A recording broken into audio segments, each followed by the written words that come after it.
Right, we're going to cook a really exciting gingerbread lamb raan.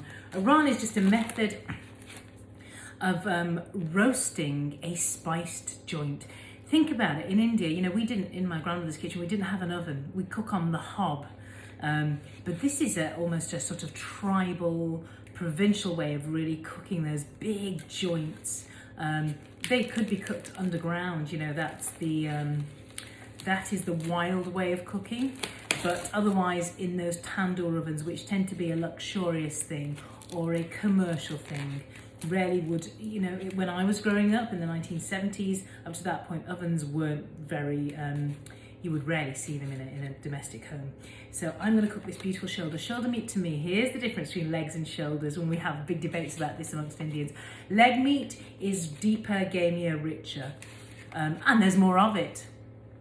Shoulder meat, there's less of it, but we say it's sweeter because almost all of it is close to the bone somewhere.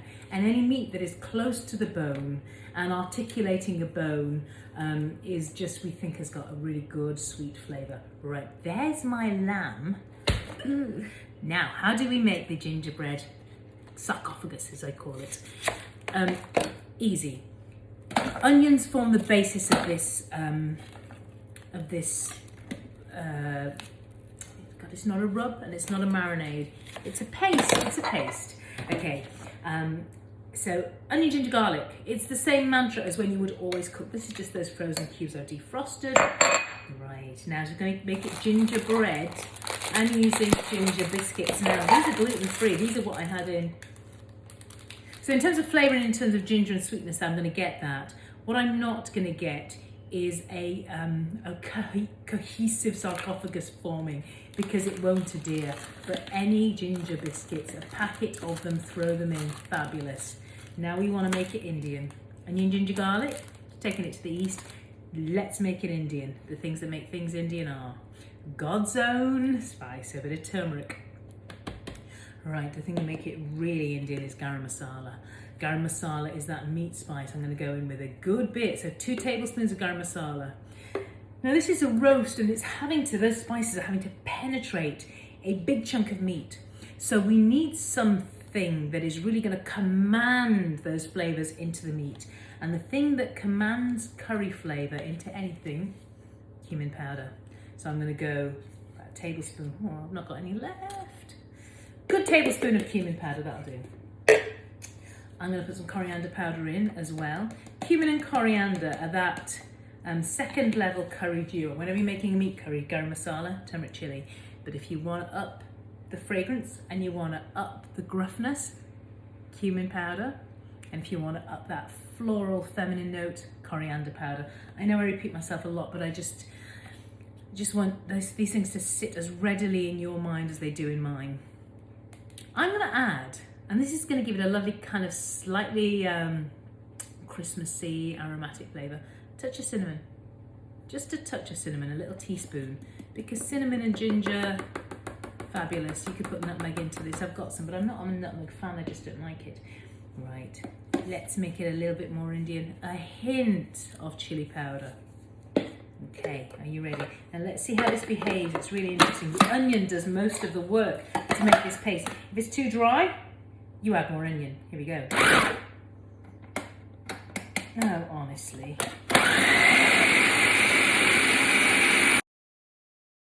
Right, it's formed a beautiful paste. I'm going to add into that, because it's a roasting paste, it needs to continue to remain moist and imbue the meat with moisture. So we add, this is just olive oil, you can use whatever oil, good 3-4 tablespoons of oil.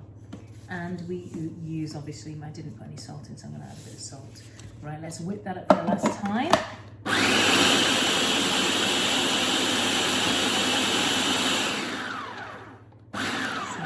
Okay, that's a lot looser. So that was 1 whole onion. Are you ready? It's really lovely. And this you could taste. You know, taste it. It's fabulous. Gosh, it hurts your eyes though, because I've macerated just about every acid in my kitchen. Ooh. I want a bit more salt. That's why I'm slightly grimacing.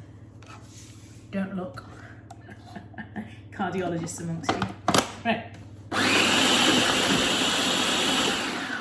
Right, now what we're going to do is we're going to dress that lamb. And it goes into a baking dish.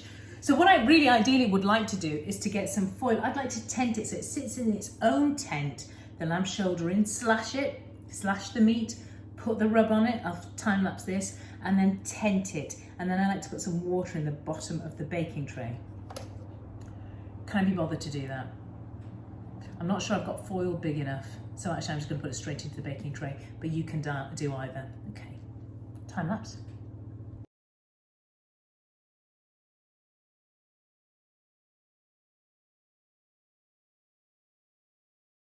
Okay, I changed my mind. As I started to slather it on, I realised my tin is too big. There'd be lots of marinade in the bottom of the tin and that would just bake to a crisp. I don't want that. I want it to be soft and almost to have steamed in its own foil suet wrapper kind of thing. So what I've done is made a very basic tent out of foil so that it retains all the marinade. The marinade then goes on. You ready? There's loads of it because people will fight over that bit. Taste it, and if it's not sweet enough, these were really she, you know, fancy farm shop gluten-free stem ginger biscuits, which means they didn't have much sugar in them. And I'm tempted to add a drizzle of honey to this, and I might do that. So taste it and think, you know, do you want it sweet? Do you want it very savoury? And if you want it sweeter, add a bit of brown sugar or honey. Right, I've slashed this meat as much as I can. Rub that all over. There you go. Right, let me wash my hands and then I'm just going to tent it over.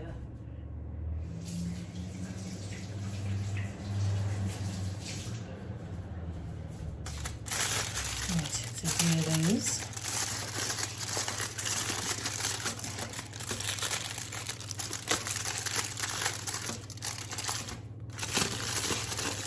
It's not going to be perfectly sealed, but it's going to retain most of that. Most of that. Precious, precious paste.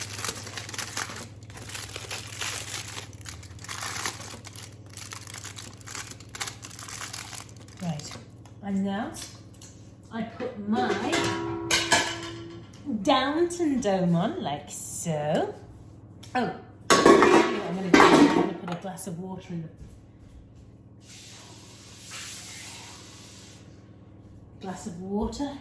in the base, like this, just to help steam. All right, can you see that?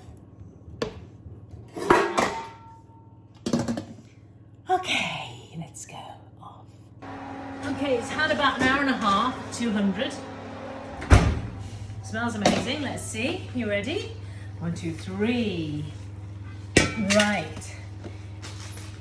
So, in India we'd have it so that the meat was spoonable, almost like pulled lamb. But in my family, we like it so as they would say in Yorkshire, a good vet could get it back on its feet. We like it really rare. This might be that happy medium. Come and see, look how beautiful. So you get this crispness. I think that looks absolutely fabulous. Can you see that? So can you get in there? Yeah?